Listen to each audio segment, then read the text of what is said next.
Madame, Monsieur, bonsoir et merci de nous préférer pour vous informer. Voici en titre quelques éléments qui meubleront cette édition. À suivre dans ce journal, l'atelier bilan organisé ce mercredi 17 février sur des activités de curage des ouvrages d'assainissement dans les communes du Grand Nonkoué. Ephrem Kwalakwe a soutenu sa thèse de doctorat à l'université d'Abomey-Calavi en sciences du langage et de la communication avec la mention très honorable. Nous en parlerons dans cette édition. En Italie, le Sénat a donné sa confiance au gouvernement du nouveau Premier ministre Mario Draghi pour faire face à la crise sanitaire et économique. Il appelle de ses voeux une Europe plus soudée. Voilà pour le sommaire de cette édition. Le développement, c'est maintenant.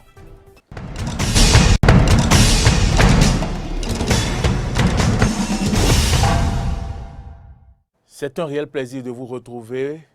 Bienvenue à toutes et à tous dans ce journal. Les responsables de la Société de gestion des déchets et de la salubrité du Grand Nonkoué ont organisé un atelier bilan dans la matinée de ce mercredi 17 février sur des activités de curage des ouvrages d'assainissement dans les communes du Grand Nonkoué. Suivons ici le compte rendu avec Cano François Rungberé-Reto et Damien Pedro. À la fin de la première phase des activités liées au curage des ouvrages d'assainissement dans les communes du Grand Nonkoué, les responsables de la Société de gestion des déchets et de la salubrité du Grand Nonkoué, SGDS-GN, ont initié un atelier bilan qui s'est tenu ce mercredi à l'Infosec de Cotonou. Une initiative qui s'inscrit dans un processus d'amélioration des prestations de la SGDS.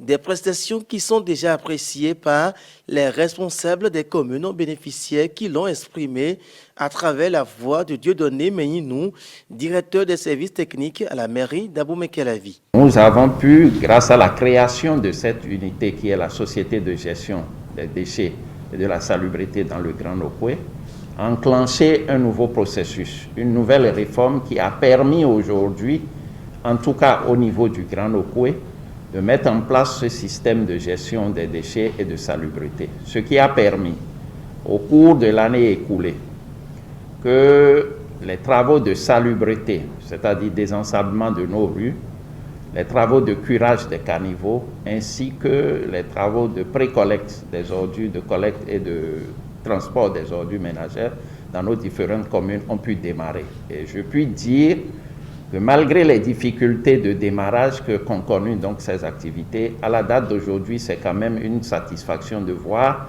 le niveau d'atteinte donc des objectifs que se sont fixés les différents maires des différentes communes et le gouvernement en vue donc de faire de nos communes des villes propres, des villes où les infrastructures sont entretenues, des villes où quand même nos artères principales sont balayées, nettoyées et propres.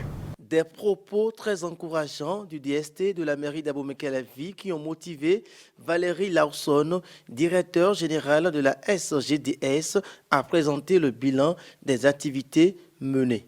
Cette opération qui a duré presque 2 mois nous a permis de curer 560 000 mètres linéaires de collecteurs primaires et secondaires, dont 47% d'ouvrages à Cotonou, 14% à Porto-Novo, 21% à Abomey-Calavi et 16% à Ouidah.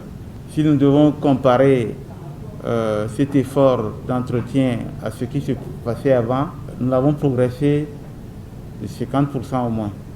Nous avons, pour faire cette opération, recruté 16 PME et pendant ces 2 mois, nous avons pu créer plus de 970 emplois d'ouvriers mobilisés.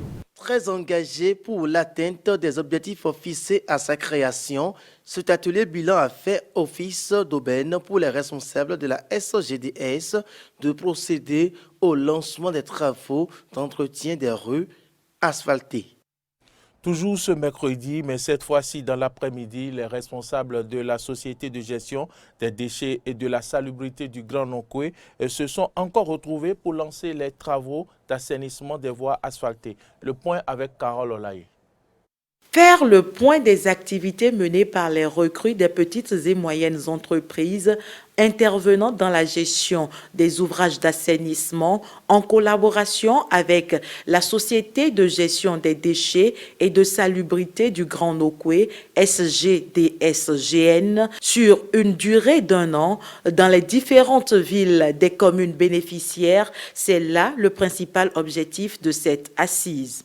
Environ 5 milliards de mètres carrés de superficie de chaque localité ont été assainis conformément aux missions qui ont été assignées aux recrues. Ces travaux ont permis de créer environ 1500 emplois directs. Il y aura un rapport, je dirais, physique, plus détaillé, qui vous sera présenté, mais un rapport de la gestion administrative et financière de vos différents contrats qui vous sera présenté. Ces deux rapports vont pouvoir faire ressortir les forces et les faiblesses, aussi bien des prestations que vous avez réalisées, mais aussi de tout le dispositif que nous avons conçu et déployé pendant ces 12 mois. Au cours de cette rencontre, les clauses du lancement des travaux d'assainissement des rues asphaltées dans les différentes communes du Bénin seront également prises en compte. Et comme vous l'avez si bien compris, depuis quelques semaines, nous nous sommes revus pour sillonner un certain nombre de rues, les rues asphaltées. Donc, l'atelier d'aujourd'hui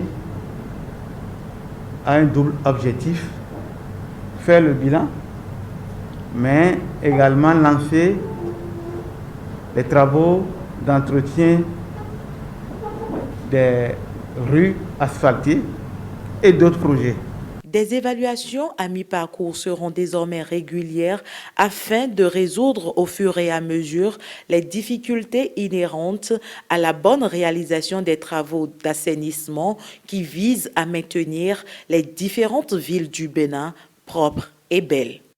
Le Conseil des ministres s'est tenu ce mercredi 17 février 2021. Plusieurs décisions ont été prises, dont celle relative au projet de loi portant statut des réfugiés et apatrides en République du Bénin.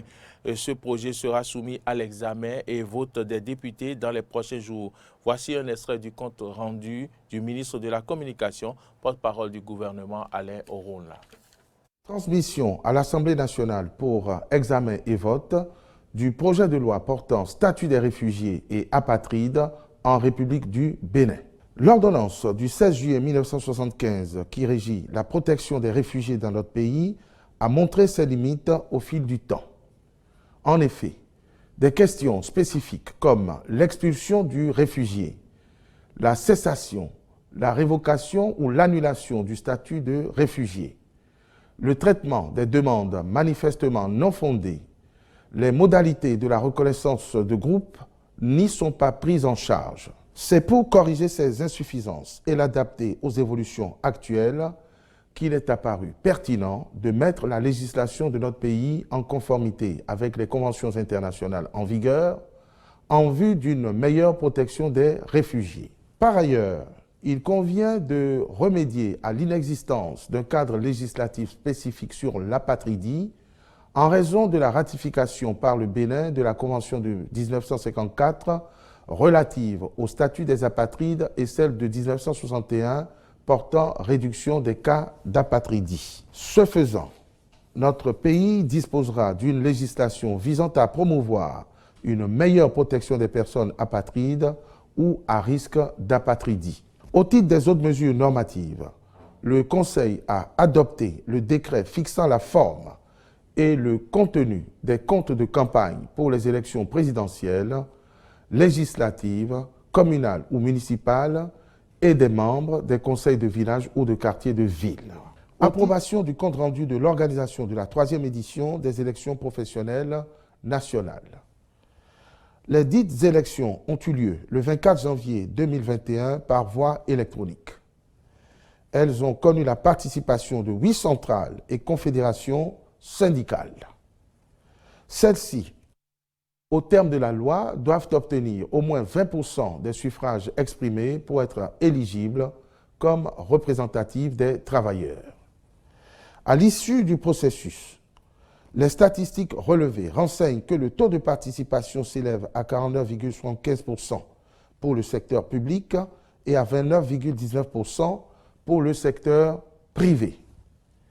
Au niveau du secteur public, les organisations syndicales de travailleurs les plus représentatives sont la Confédération des syndicats des travailleurs du Bénin, CSTB, avec 31,11%, et la Confédération des organisations syndicales indépendantes du Bénin, COSI Bénin, avec 23,93%.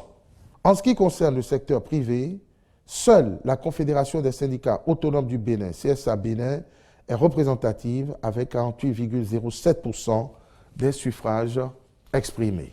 Au regard de ces résultats, le gouvernement a instruit les ministres concernés par le dialogue social d'inviter ces 3 organisations représentatives aux futures sessions. Les membres du réseau des parlementaires béninois pour l'identification se sont retrouvés à Grand Popo du 16 au 18 février 2021 pour s'approprier le contenu du projet Ouri. Et c'est le ministre des Affaires sociales qui a donné le top des travaux. Jonas Boshi pour le compte rendu. Le projet d'identification unique pour l'intégration régionale et l'inclusion en Afrique de l'Ouest, Ouri, est un projet de la Banque mondiale qui vient en appui aux efforts du gouvernement béninois pour l'identification physique des citoyens. À entendre Cyril Goubedi, rapporteur du comité directeur de Ouri, cette identification physique des citoyens, jusqu'à un passé récent au Bénin, ne se faisait pas dans un cadre sécurisé et sérieux. Ce n'était pas sérieux, parce que l'état civil qui devait être le point d'appui de l'identification formelle était un grand désordre. Certains citoyens changeaient leur nom de famille comme ils voulaient et quand ils voulaient. D'autres modifiaient leur âge en raison des intérêts qui se pointent à eux et d'autres sont les grands laissés pour compte parce qu'ils n'ayant pas les moyens de faire face à la grande mafia qui gangrène l'état civil. Et c'est pour mettre fin à cet état de choses qui ne garantit aucune sécurité que la 8e législature des parlementaires béninois s'est attelée à doter le Bénin des instruments juridiques pour y parvenir. D'où leur présence à cet atelier. Ces assises de Grand Popo viennent donc à point nommé. Elles nous permettront de réfléchir pour trouver les voies et moyens de renforcer la capacité des parlementaires que nous sommes, afin de nous outiller davantage pour mieux appuyer le gouvernement dans la mobilisation sociale, la communication institutionnelle et juridique pour l'identification et l'authentification des personnes en République du Bénin. L'établissement des systèmes d'identification de base, la facilitation de l'accès aux services dématérialisés et le renforcement du cadre juridique et institutionnel du projet Ouri nécessitent encore la contribution significative des députés béninois, selon le ministre des Affaires sociales. Il était donc important que le présent atelier se tienne aux fins d'outiller les membres du réseau pour une mobilisation sociale et un accompagnement de la représentation nationale durant toute la durée de vie du projet. En me réjouissant par avance de l'appropriation des documents techniques du projet, je voudrais vous réitérer l'appui des instances de pilotage du projet pour assurer ensemble, avec le concours de la Banque mondiale et des autres partenaires du développement, un succès du projet Ouri au Bénin, au grand bonheur de toute la population. D'après la présidente du comité directeur du projet Ouri, qui est le ministre des Affaires sociales, cet atelier consacre l'engagement du gouvernement béninois pour la réussite de l'identification des citoyens sur toute l'étendue du territoire national. Je vous l'annonçais en titre, soutenance de thèse de doctorat à l'université d'Abomey-Calavi en sciences du langage et de la communication. Ephrem Hualakwe a présenté les travaux de ses recherches sur le thème les emprunts lexicaux en Fongbe, typologie et processus d'intégration. C'était en présence d'un jury international et des membres de sa famille. Le point avec Carole Laye et Damien Pedro. Le jury l'a déclaré digne du grade de docteur de l'Université d'Abomey-Calavi en sciences du langage et de la communication dans la spécialité description linguistique avec la mention très honorable. Euphrem Roy-Lacoué fait ainsi sa brillante entrée dans le cercle des docteurs en description linguistique de l'Université d'Abomey-Calavi. Environ 4 heures durant, le journaliste en langue nationale Fon aura essayé de convaincre les membres du jury sur la qualité de son travail qui a eu pour thème les emprunts locaux en Fongbe, typologie et processus d'intégration.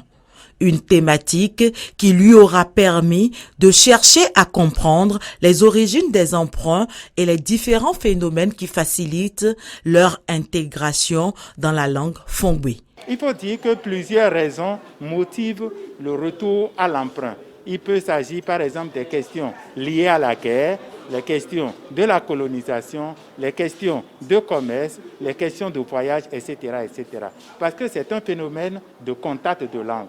Lorsque deux langues arrivent à se retrouver dans un même environnement, les locuteurs de ces deux parlers-là, sans le savoir, commence déjà par mettre en place des conditions favorables pour l'interférence linguistique. Et à partir de l'interférence linguistique, il y a le phénomène des emprunts. On emprunte des mots comme agbada, qui est un mot d'origine yoruba, mais qui est utilisé aujourd'hui en fond. Vous avez fa, qui est utilisé en fond, mais en réalité, c'est ifa qui vient du Nigeria.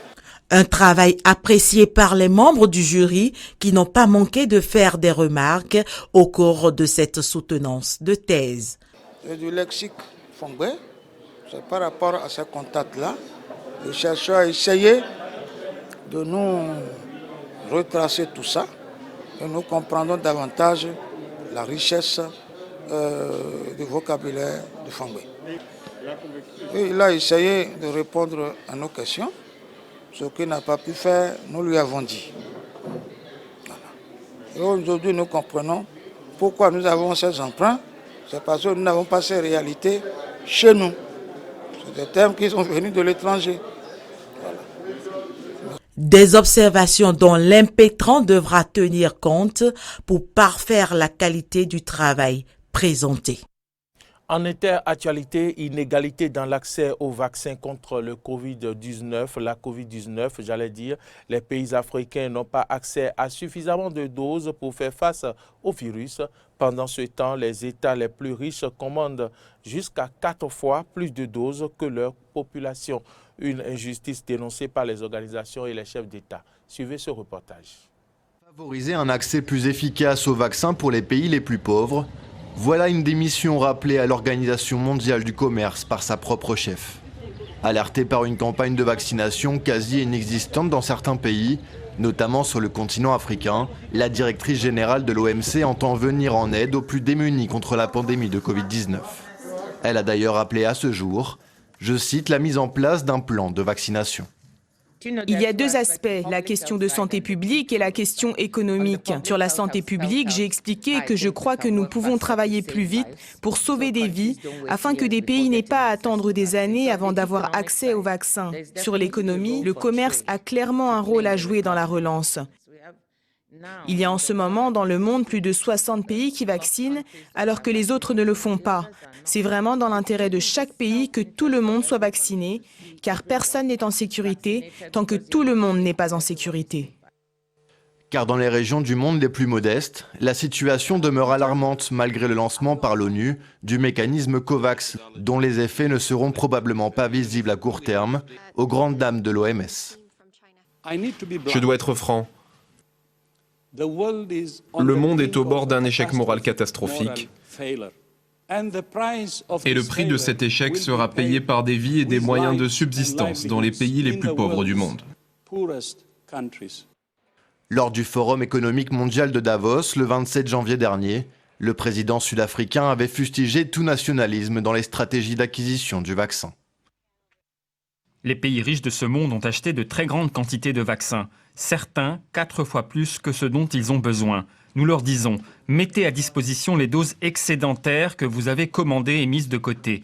Il n'y a absolument aucune raison pour qu'un pays de 40 millions d'habitants achète 120 millions de doses. L'Organisation des Nations Unies s'inquiète elle aussi du fossé qui s'est élargi entre riches et pauvres. L'instance indiquait en décembre que 32 millions de personnes à travers le monde avaient basculé dans la classe de l'extrême pauvreté en 2020 en raison de la pandémie. Un bilan appelé à s'alourdir si la situation sanitaire ne s'améliore pas rapidement dans de nombreux pays de l'hémisphère sud. En Italie, le Sénat a donné sa confiance au gouvernement du nouveau Premier ministre Mario Draghi. C'est au tour des députés de voter aujourd'hui. Dernière étape pour obtenir la pleine légitimité de son gouvernement pour faire face à la crise sanitaire et économique. Il appelle de ses voeux une Europe plus soudée. Suivez. Sans l'Italie, il n'y a pas d'Europe. Voilà les mots de Mario Draghi lors de son discours au Parlement ce mercredi. Sans surprise, l'ex-président de la Banque centrale européenne se tourne vers Bruxelles et appelle à une plus grande solidarité entre pays membres pour sortir de la crise économique et sanitaire. Soutenir ce gouvernement signifie partager l'irréversibilité du choix de l'euro, signifie partager la perspective d'une Union européenne plus intégrée, qui aboutira à un budget public commun, capable de soutenir les États membres durant les périodes de récession. Problème d'approvisionnement pour les vaccins, fermeture unilatérale des frontières, l'Europe n'a pas été un exemple de solidarité face à la pandémie. Source d'espoir pour Rome, le plan de relance européen, adopté par l'UE le 21 juillet dernier, dont l'Italie sera le principal bénéficiaire. Une aide précieuse pour un pays jadis très europhile, qui a peu à peu perdu son engouement européen. Membre fondateur de la CECA, signataire du traité de Rome constituant la communauté économique européenne de 1957, l'Italie est historiquement très liée à l'Union européenne.